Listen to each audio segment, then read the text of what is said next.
What if the breakthrough you've been waiting for is just one step of faith away? In this episode, we'll uncover the power of faith, how trusting in the unseen can open doors you have never imagined. Whether you're facing an uncertainty, big decisions, or simply seeking direction, let's explore how walking in faith can lead you to more miracles. Hello, miracle workers. Welcome to another special episode of Unlocking Miracles, Janaji's guide to life, love, and leadership. And for this episode, I have invited somebody special. So let me give him a proper introduction. Our guest for this episode is an IT profession for a decade, a business owner for 7 years. Since 2008, he has accepted Christ in his life as Lord and Savior and has been serving different ministries. A lifelong learner. Sabi nga niya, seminarista din siya, katulad ko. In fact, later on, makukwento ko sa inyo saan kami nagkakilala. He is a passionate individual helping employees transition into business. And currently, he's encouraging people through his podcast called Nego Kwento, Pangarap at Tagumpay. Please help me welcome here at Unlocking Miracles, Ferdinand F. Nessa. Hi, FN. Hello, hello, Coach Janice. Hello, thank you for inviting me here. I'm so glad to be Ayan, part of this finally, podcast. natuloy na rin ang ating schedule. What are True, you true. grateful for today, FN? Well, of course, thankful for every life, every day that I can breathe air. Yung may sun, laging malakas. I think that's almost every day. Yes, definitely every day I'm thankful for the life experience that I'm getting every day in my life. Yes, every day is a miracle, no? The fact that we're Yes, breathing, we are with our loved ones, no? Yung mga malilit na bagay na minsan taken for granted. that's true. Kailangan natin lagi yan pagpasala. And right now, I'm very grateful because finally, we were able to arrange our schedules para matuloy ang ating interview na to because I'm very sure that marami tayong mababless sa ating episode. So sa ating intro, I talked about walking in faith. So we'll be hearing more about yung mga miracle stories ni FN with regarding to that theme. But before that, since our audience or my audience probably doesn't know you yet, can you give me, aside from the introduction that I gave you already, ano ba yung background mo? What were you doing before going into business? And what really made you decide na, I think pang business ako? Ayan. Okay. Interesting ano. Well, actually talaga ano hindi ko rin masabi sa sarili ko na nung bago pa lang mag-start ng work, no. Parang nakalock na sa isip at puso ko na magiging negosyante ko. Even Mm. before ako makagraduate ng college kasi since elementary. So, nagsa-sideline na ako sa auntie ko. So, may business kasi yung auntie ko. Since elementary ako, high school, hanggang graduate ako ng college, meron silang business. So, every vacation, nagpupunta ako sa kanila. Pag weekends at summer vacation para mag-work sa business nila. So, since naging empleyado na ako at a very young age, kumbaga sundot-sundot lang na trabaho, syempre, pambaon-baon, na-mold yung mind ko na masarap mag-business kasi nakakapagbigay ako ng trabaho. At the same time, yung laging thinking na hawak ko yung oras ko, di ba? Mm. Pag naging negosyante ka. So parang even before ako graduate, meron na akong ganung mindset na ano man ang mangyari, magiging negosyante ako. Pero despite that, naging empleyado pa rin ako for 10 years as an IT professional. So IT din yung course ko nung graduate ako. And then nahilig ako sa computer siguro eh. Second year high school, nahilig ako sa computer. So yung course ko, naging computer din yung course ko hanggang sa nagtrabaho ako, computer related na. Pero hindi pa rin nawala sa puso't isipan ko na darating yung time, magbe-business ako. So leap of faith din ang nangyari bago ako nag-jump into business. Ayun. Nice. Thank you for that. And we're interested sino kaya yung tao na yun na nag-influence talaga sa'yo? 'Di ba? Ah, actually, yung kapatid ng mami ko. So, dalawa lang kasi sila. So, yung auntie ko is, yun nga, kapatid ng parents ng mami ko. So, sila lagi yung may business since I was young. Mm. Kaya, since yun nga, hindi na ako nag-a-apply. Matik, pagka-bakasyon, diretso trabaho na agad ako. Ganon. Kaya, malaking portion ng decision ko kung ba't gusto ko magnegosyo is because of my aunt. Your aunt. Mm-mm. Okay. Ayan. So, kami ni FN, nagkakilala kami sa isang, ano bang tawag dito? Masterclass. O, nag-umpisa yan ng webinar and then masterclass into business digitalization. No? Kasi meron kaming mga bagong mentors on that. Yes. So, hanggang sa lumalim yung samahan natin, no? And 'di ba? Parang tapos kakakwento, uy, pala may podcast ka rin pala. Tapos ako din Yes. meron. Sige, ano tayo? Guestan tayo sa isa't isa. 'Di ba? So, everything happens for a reason talaga. No, Yes, nothing that's true. happens by accident. Yan ang paniwala natin. Talagang in-intend talaga ni Lord na magkatagpo ang ating probably nga Yes. nagkakatagpo na tayo before sa mga Malamang. seminars and all that, no? Kasi nga, pareho tayo seminarista, mahilig umattend ng mga courses, events na ganyan. Nagkataon lang ngayon dito sa pinagsamahan natin, mas lumalim yung samahan natin. Yes, true. Tapos, dun sa mga pinagdaanan nating activities na baka nako-curious sila ano ba yun. So, we'll talk about that probably later on. So, I'm interested to know, may mga kwento kang miracle stories for us. Okay, may mga miracle stories kang kukwento sa atin. Yes. So, I'll give you the floor. From time to time, baka meron akong mga follow-up questions sa'yo, no? Sige, So, sige, sige. just, feel free to share, ano ba yung first story mo for us? Actually to, para may context lang din yung listeners natin, no? So, hindi ko alam, pero ako yung taong mahilig magsulat ng mga alaala. Hmm. So, even before I became a Christian or a believer of Christ, I always write things in my notebook. Even nung elementary pa ako sa kamay ko, pag meron akong something important na nangyari or yung kahit yung initials lang, kasi syempre nung bata ka, dahil matalas pa yung memory mo, kahit initials lang, alam mo na yung ibig sabihin Oo, sa kamay mo eh. As you tama. get older, medyo nagiging makalimutin ka na, buong thought na yung nilalagay mo. So, ayun, nag-start yun siguro, so I was so young, I think elementary pa talaga ako. Pero syempre, dumating yung point na yun, nag-make sense na sa akin kung naging important na rin sa akin yung ginagawa ko na yun. That's when I decided to write things for my own lang talaga. Hindi yan for public sa ano. Actually, hindi ko lang i-share to eh. Hindi ko nga alam kung ilang tao nakakalam ng meron akong ganito. I think ikaw pa lang nasabihan ko. Out of all the Nice. people, I think So, do you aside still you, keep those up to this day? yes. Yung Gosh. mga most recent na. Yung iba kasi nasa Mm. notebook na nandun na sa bahay. Oo. sa house pa ng parents ko. Pero ito, yung mga most recent kasi may smartphone na. So, ito, I started doing sa ano naman to regarding miracles. 2012 yung pinaka una ko ditong sulat hanggang last year, 2024 meron. Wow, So, very consistent. so itong itong notes ko na to, kahit ilang lipat ako ng phone, lumilipat din tong notes na to. Kasi nga Nice. may app na So eh, madali na from ngayon. time to time, you review the notes. Yes, Ganun ba siya? yes, may time to time nare-review ko siya and from time to time kumbaga alam mo yun when you are sometimes alam mo yun hindi ka naman laging okay eh, 'di ba? Down. You have to sometimes remind yourself kung paano ba kumilos sa buhay mo. So yun din yung time na nare-review ko siya. So ito yung isa sa mga miracles na I can say. Kasi sabi ko sa'yo, 'di ba, I've been a Christian for ilang years na. Since 2008, ilang years na madami na eh. Hindi ko na mabilang. So, since itong 2008, syempre hindi naman madali yung journey ng isang Christian, you know.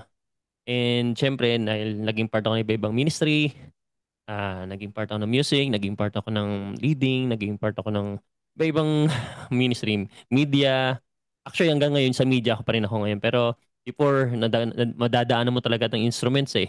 Sa church, madadaanan mo mag-lead na iba-ibang grupo, kabataan, young adult, young parents. Lahat yun napagdaanan hanggang sa nag-i-speak ka na din. Pero eto yung isa sa parang dumating sa point na parang minsan dahil nga napagod ka rin, dahil tao ka lang, isa to sa mga miracles na nagpakita sa akin na you're on the right track. You're doing my purpose. Parang ganun yung sinabi sa akin ni Lord. Actually may story to, no? So, babasahin ko ng konti para mas mag-get yung context, ano? Sabi rito, the Okay. Lord showed me the great escapes in the Bible, and that he proves that one can escape from his love and purpose. Number two, just like Peter in Acts 12, he freed me from sin, worry, doubt, fear, and pity. Yung great escape, kung di ako nagkakamit ng story nito, is yung kay, uh, pangalan nito, yung sa Ninive, yung kinain ng big fish. Diba, Mm. anong pangalan nun? Nalimutan ko yung taong yun. Yung basta yung kinain siya ng big fish, tapos, diba, pinapupunta siya sa Ninive ni Lord. Pero dahil ayaw niyang sumunod, tumakas siya, umiba siya ng direction. Tapos along the way, lumubog yung bangka niya, tapos doon siya kinain ng big fish. So parang ano kasi nun, ng context sa sinan niya, parang tatakasan na niya yung ministry niya. So parang yun yung ano sa akin, yun yung context nun. Sa life ko Jonah. parang, parang ako yung Si Jonah. tumatakas na yata. Ha? Jonah. Yeah, Jonah. Yes, tama, si Jonah. So parang dumating ako sa may na parang sa dami ng nagawa, ano yun, hindi mo siya binibilang eh. Pero you're sometimes you feel tired pag sa matagal na rin sa ministry. I'm sure lahat ng every Christian is experiencing this kind of things na napapagod din, di ba? Burnout. So, Burnout. burnout, Meron tawag doon eh. May term doon yung hindi fatigue. naman backslide. Fatigue. Yung But, bigay ka ng bigay. May something parang ganon. yeah, probably No? ganon. mm So, parang ito yung ini-remind ako ni Lord na kahit ganyan yung naramdaman mo, your, ano, andun ka pa rin sa paningin ko eh. Hindi ka pa rin namawala. At hindi mo matatakasan yun. Hindi mo matatakasan yung love ko sa'yo at yung purpose ko sa buhay mo. So parang yun, it's a reminder for me na ginagawa ko kasi ano eh, it's heavenward eh. Hindi naman siya dito lang sa earth eh. True. So I understood na may eternal value yung ginagawa ko sa ministry. Kaya yun, isang miracle yun. Kasi paano kung sinunod ko yung sarili ko? Paano kung napagod na lang ako tapos umayaw na kagad ako? Pero hindi. Dahil nga mahal ako ni Lord, He showed me through His miracles na, hey anak, I'm still here, I love you, and you have a purpose to fulfill. So yun yung isa sa pinaka nag-struck sa akin para until now, by the grace of God, andun pa rin tayo. Nag-enjoy pa rin. Mas enjoy do sa, kasi di ba pag nagmamature tayo, medyo mas na-enjoy mo na yung ministry, mas na-enjoy mo na yung church talaga. Which I understand do sa mga mas bata, medyo hindi na na-appreciate pa yan. Pero once you get older and have responsibility, mas kailangan mo yun talaga. So yun yung una. Nice. What I'm picking up from your first story is, I think pagdating sa buhay Kristiyano, talagang it comes with phases talaga. May stage ka Yes. talaga. Abot ka rin sa point na yun nga yung either burnout, donor's fatigue, yung lagi kang bigay Mm. ng bigay, tapos parang, oh, wala naman nakaka-recognize or Mm. bakit ako na lang lagi? Wala bang ibang Yes, pwedeng yes. magbigay? Parang gano'n, no? So, ang ganda nung realization mo na yon na hindi ka tumalikod sa kung ano yung ginagawa mo. Yeah. And because you know talaga na yung evil one is there to tempt na, 'di ba? Ite-tempt at Yes. ite-tempt That's ka niya na, tigil mo na 'yan. Okay lang naman, pwedeng ibang tao totoo naman yan. 'yan. 'Di ba? Kasi Totoo pag yan, totoo yan. may ginagawa ka, sabi nga nila when you do something good and very close ka kay Lord, hindi ka naman exempted from temptation. In fact, mas lalo Yes. kang ite-tempt na, That's true. 'di ba? So, just hang on and it's a good decision na hindi ka bumitaw sa mga Oo services mo. naman. Grabe. Pwede magpahinga, pero Grabe. walang bibitaw. Parang yung, di That's ba yung true. kasabihan Yan. na lagi ko naririnig to pwedeng sumuka pero hindi susuko. Ah, Pwede, pwede. Ayos yun ah. Pwede oh, sumuka di pero ba? di slow. Okay yun ah. Oo. Okay. What's your second story? Ito naman, it was way back 2014. So actually, story to ng wife ko. So Mhm. actually, yung wife ko is tawag sa akin nun kuya. Kuyang? Kuya, as in Kuya? kuya. Older Talaga? brother, parang older brother. Kasi yun nga, yung palang wife ko is churchmate ko din. So sa church din kami nagkakilala and isa siya sa mga suntok sa buwan. Alam mo yun, na mga tao sa church na suntok sa buwan. Alam mo yun, bilang lalaki, parang suntok sa buwan kung liligawan ko to. Yung ganon. Parang untouchables. Okay. Parang ganon. So, noong time na yon, syempre, hindi ko pa alam, hindi ko pa nare-realize na doon pala papunta yon. Pero, kasi, matagal na kami magkakilala since 2008, no? 2007, 2008. Tapos, nanligaw lang ako sa kanya 2014. So, 6 years na kami magkakilala. Kasama kami sa church. Pero, yun nga, dahil nga kuya-kuya lang talaga ako, I never expected na magiging next level yung relationship namin. Una sa lahat, yung mga friends ko sa church, kumbaga although isang community kami, meron kang group of friends di ba? Siyempre may mga group of friends ka, tapos iba yung mga kasama mo lagi. Tapos kasi si wife ko kasi, very close yung family nila. As in, super tight talaga. Kasi yung father niya Mhm. is our head pastor. Yung father niya, that Oh. time, head pastor ng church namin. So, very close yung family talaga nila. Um, As in, pag aalis sila, magkakasama sila palagi. Yung, yung wife ko, may pinsan din silang buo na pastor din namin yung tatay nila. Lagi magkasama yun. So, lagi silang umaalis. As in, sobrang close yung family. Model family talaga masasabi ko kasi sobrang close yung family, sobrang masaya. Alam mo yun, walang stress. Hindi na-stress yung pamilya. Parang dream family talaga. So parang ako kasi hindi ako lumaki sa maayos sa pamilya. Hindi naman sa broken yung family ko, no?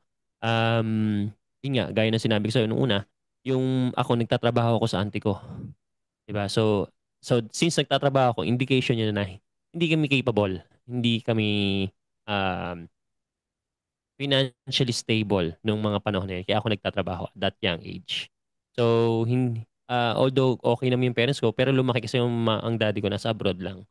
So, hindi ako lumaki ng kasama ko laging tatay ko. So, kumbaga, yung estado ng family ko, sa estado ng family niya, parang dream family yung kanila. Parang ganun. Tapos ako nga, since lumaki ako sa gantong mindset na parang, alam mo yun, yung poor mindset. Literal na poor mindset talaga. Yung tipong bago ako makabili ng ganito, kailangan mo paghirapan. Yung mga tipong ganun. Yung as in, pagkakaitan ka ng mga gusto mo dahil nga medyo poor yung mindset nung kinalakihan ko. Kaya yung sa wife ko, suntok sa buwan talaga.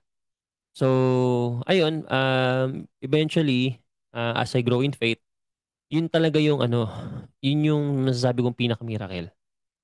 Ang pinangawakan ko doon, yung Luke 18, yung story of, parable of the persistent widow. Sorry, tama. Yeah. Parable of the Persistent Widow, Luke 18. Yung may terrible judge na hindi naniniwala sa Diyos at hindi makatarungan. Pero dahil makulit yung widow, pabalik-balik, eventually, binigay ng judge yung hinihiling ng widow para lang mapagbigyan siya, para hindi na siya kulitin. So, yun yung naging ko noon, context ng prayer ko noon. Parang sabi ko, ito yung prayer na, meron kasing prayer na di ba? That your will be done. May ganung prayer eh. Pero ito yung prayer ko na siya lang yung hinihiling ko. Na siya lang Grabe talaga. yung, ano, no, yung confidence Pers mo. yeah, persistent talaga. Talagang alam mo yung, kaya pag talaga meron kang gustong ipag-pray at gusto mo talaga, Oo. minsan meron talagang means si Lord na i-break niya yung plan niya to satisfy you. At the same time, He will rearrange His plans for you. At magiging maganda pa rin yung ending. Kasi nga dahil nakita ng Lord yung heart mo, kasi He is the master plan Master planner Mm-mm. Kahit pagbalik-balik mo yung mangyari sa buhay mo, kaya pa rin niyang ayusin in the end. So, yung sa story namin ng wife ko, suntok sa buwan talaga yon. As in, ayaw niya sa akin, ayaw ng mga ibang tao sa akin. Um, Probably hindi maganda yung history ko. So, alam mo yun, ganung factor talaga. We're just friends and kuya, and that's it. Pero, pinag-pray ko talaga. Matagal kong pinag-pray yun. Actually, nanligaw ako 9 months. Ako nanligaw sa wife ko. Wow. 9 months. Pero, yun So, talaga yung answered, pinag-pray ko. how about sa side ng wife mo, answered prayer ka rin daw ba niya? O you came as a surprise? Surprise talaga. Surprise talaga. Talaga. Ano nga hindi talaga ako ideal partner niya. Kasi hindi talaga. As in, ako lang yun talagang lumaban in faith talaga. Ganun talagang level. As Yeah. in, ako lang yun naniniwala. Sabi ko, "Oh, Lord, it's So, between you and me." ito yung ano reminder sa mga kalalakihan ngayon, no? Yes. Minsan na-reject lang ng once, ay ayoko na. Ah, Yeah. pero ito pinapakita mo talaga na pag gusto mo talaga ipaglaban mo. Yeah. Tsaka ano rin, baga I made sure na I'm doing the right things. Kasi minsan humihiling tayo, pero mali intention mo, mali Ah, puso mo, hindi rin siya ibibigay eh. So yung time na nag-dedicate talaga ako ng prayers, fasting, lahat. Parang as in I wow. made sure So na you everything made is some right. sacrifices. Yun bang Definitely. indicator mo na tunay yung intention mo? Like, kailangan Yes, willing I ka can say. magsakripisyo Oh, hindi kasi para sa napepeke yun eh. minamahal. Oh, that's true. Hindi napepeke Post-Valentine's yun. episode natin to. Ah, oh, hindi kasi napepeke yun. So, if you're sincere, makikita ng kabilang side yun eh. Diba? Makikita ng kabilang side yun. And yun nga, habang pinagpapego, syempre, naliligaw na ako nun. Naliligaw ako sa parents. Nagpaalam ako sa bahay. Pinagpaalam ko muna sa papa niya. Kasi nga, head pastor namin yung tatay niya. Pinagpaalam ko talaga. Pinagpaalam ko sa nanay niya. Inarana ko siya. As in, sa bahay lang talaga ako naligaw nun. Noong time na yun. Although, sabi nga niya nung nagpaalam ako sa tatay niya, sabi niya, sabi niya sa tatay niya, ba't mo pinayagan? Sabi niya doon sa tatay niya, ba't mo pinayagan na manligaw ako? Na manligaw daw Yung ako? strategy, traditional pa rin. Unahin ng Yes. magulang, ligawan. Yes. O, di Kasi ba? nga, dahil nga pure yung intention mo, hindi ka mahihiyang gawin yun eh. Kasi pure yung intention mo eh. Kasi talagang Tama. dream girl You're mo not eh. after yung karamihan ng alam natin na they're after Yes. Alam mo yun, that one thing. oo, Di yung ba? sa una lang magaling. Oo. So, Oo. doon talaga pinapakita na kapag pure ang intentions mo, binibless ka talaga. Yes, that's Eventually, true. bibigay talaga sa'yo. Yun. Kaya, Hinihiling mo. kaya miracle talaga yan. Kasi sobra talagang, And dami ilang kong, years na kayong kasal? since 2018, so turning 7 this year. What? Mm. Wow! O, di ba? Kung hindi blessed ni Lord ang kanilang relationship, di ba? Hindi magtatagal yan. Yes. And, di ba? So, ayun, there's 7. O, hintay ka pa ng ano, mga 7, okay pa naman kayo ngayon, no? Oo naman. I mean, yun nga, since maganda yung ano niya, roots niya, maganda yung family background niya, hindi kami, honestly, hindi kami nagka-problema talaga hindi kami nag-aaway ng wife ko. Hindi kami ganun na, Um, tampuhan lang, pero hindi yun to the point na hindi talaga. So, sabi nga, di ba, if you can ask for one greatest gift, sabi, di ba, is spouse mo. Dapat, yun yung isang greatest gift yung spouse. So, yeah, I ano found my yan? greatest gift. Pinagtatrabahuhan yan, guys. Di ba? Yes, that's Hindi true. yan yung, it's a gift nga eh. Marriage is a gift. Yes. So, kailangan you nurture it, 'di ba? Hindi siya yung once na na-receive mo, taken for granted. You really have to work at the relationship. Yes. Continuous yung panliligaw. So, nagde-date nights pa kayo ng ni Yes. Mrs. Diba? Kami, Importante yan. yes. As much as possible every month talaga. Meron kaming night out. Kaming dalawa. Pag minsan lang walang magbabantay ng kids, medyo, Hindi kasama yung mga anak. oo, Kasi iniiwan para kasi namin sa talagang, in-laws. mm, Iniiwan. Pero pagka yung yan. halimbawa walang magbabantay, magbibili na ng pagkain ganyan sa bahay. Oo. Kahit simpleng ano lang, kahit sa bahay nga lang, 'di ba? True. Na kayong dalawa lang, walang istorbo. Okay na Yes. rin 'yon. Kasi depende naman 'yan sa inyong mag-asawa eh. It doesn't have to be so grandiose. So pwede That's naman na true. simple lang basta may opportunity na makapag-usap kayo talaga That's na kayo true. lang at Yan. hindi niyo pag-uusapan ng mga problema and all that. It's parang yung kinikilala mo lang, nagre-reminisce lang kayo din ng mga happy moments Yes, ninyo, that's yung mga true. blessings na na-receive ninyo, and that's good. That's a good practice, no? Para sa mga couples na Yeah. nakikinig sa atin ngayon. And kung mga single people na malapit ng ikasal, yan, that's something that you can also take note of na isama nyo yun sa magiging best practice ninyo Yep. na meron kayong regular date nights with Dapat kasama your lagi si Lord. spouse para Yes. lalong umigting. Tagalog. Umigting ang pagmamahalan. Oo, kasi iba kasi ayaw nilang workout yung relationship nila eh. Gusto, kala nila mag-workout yun ng on its own. Hindi eh. Hindi pa parang Hindi, gym yan eh. Kailangan talaga yung workout yun. that's not true. Kailangan talagang pagtrabahuan yan. At Yes. ano, at yeah, so because temptations are really may happen, no? So kailangan alerto ka din. Ah, Yeah. That's true. at pinagdadasal talaga. Ang laki talaga Yes. nung, kaya yung sinabi mo ng by the grace of God, all by the grace of God talaga Amen din, talaga. no? Kasi um, iba na ang mundo natin ngayon. Kahit Mm-mm. na mabait ka, meron at meron pa ring iba na pwedeng, 'di ba, makasira Yes. ng relationship. Okay. What's your third story for us, FN? Siguro yung ito na lang nung time ng pandemic. Kasi Mm-mm. nung COVID days, nakatira kami nun sa in-laws ko kasi mga anak ng wife ko. Dahil yung wife ko ay panganay sa magkakapatid, ang first baby namin ay first apo sa side niya. Wow. Oo. Kaya kami tumira sa kanila kasi nga, syempre first apo. Sa side ko kasi sawa na eh, yung parents ko.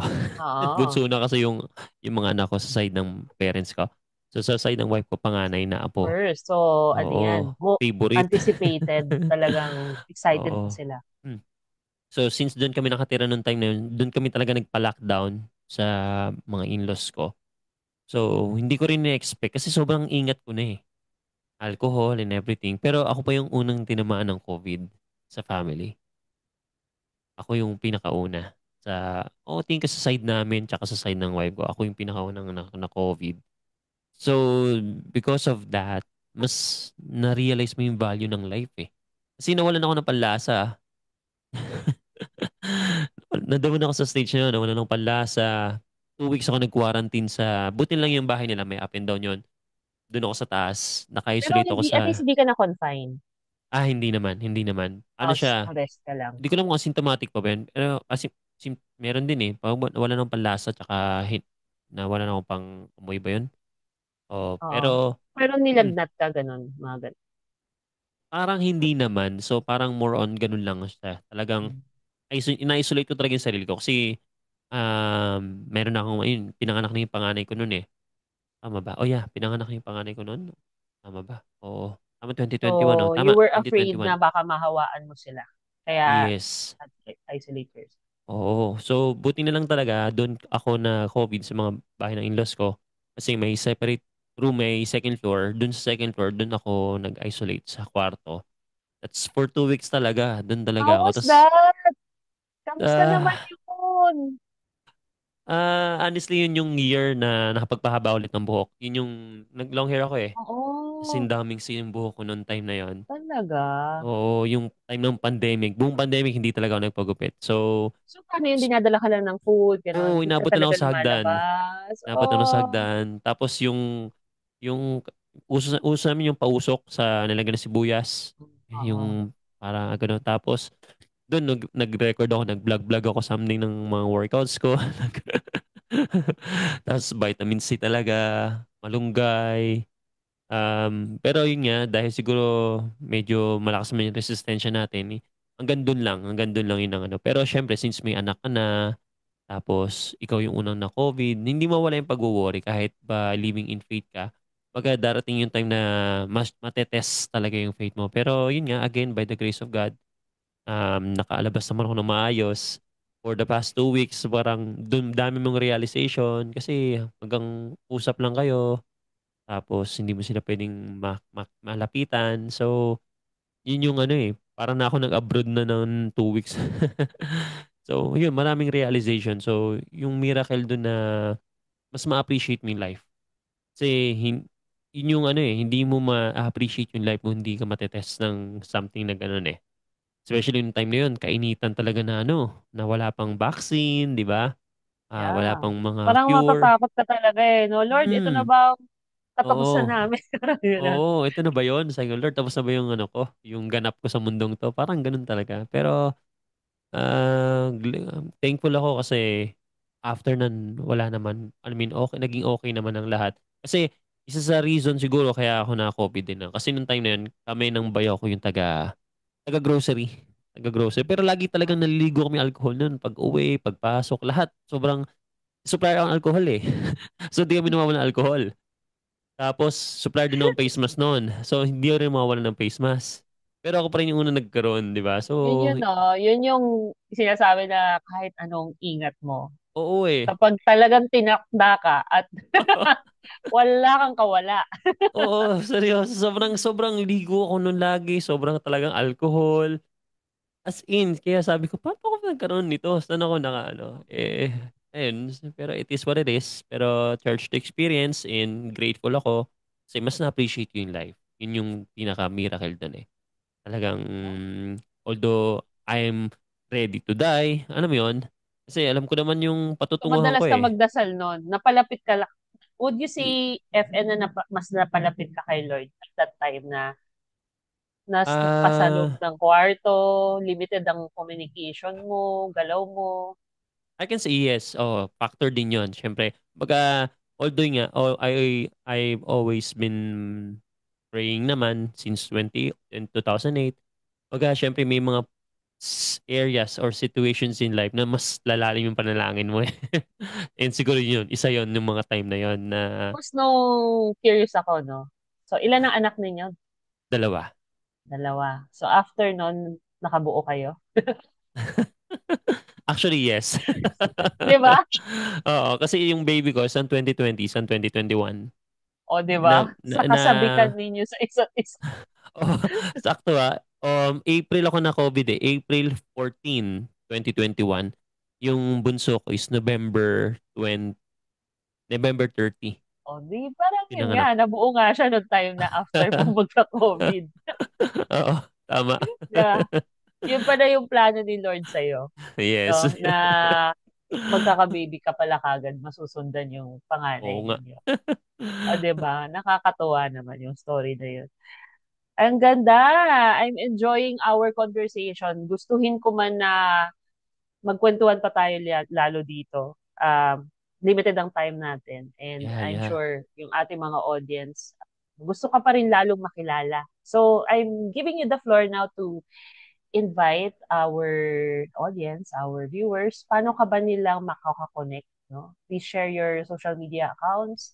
And of course, your podcast. Upcoming, no? Hindi pa siya, no? Yes. Lalabas pa lang.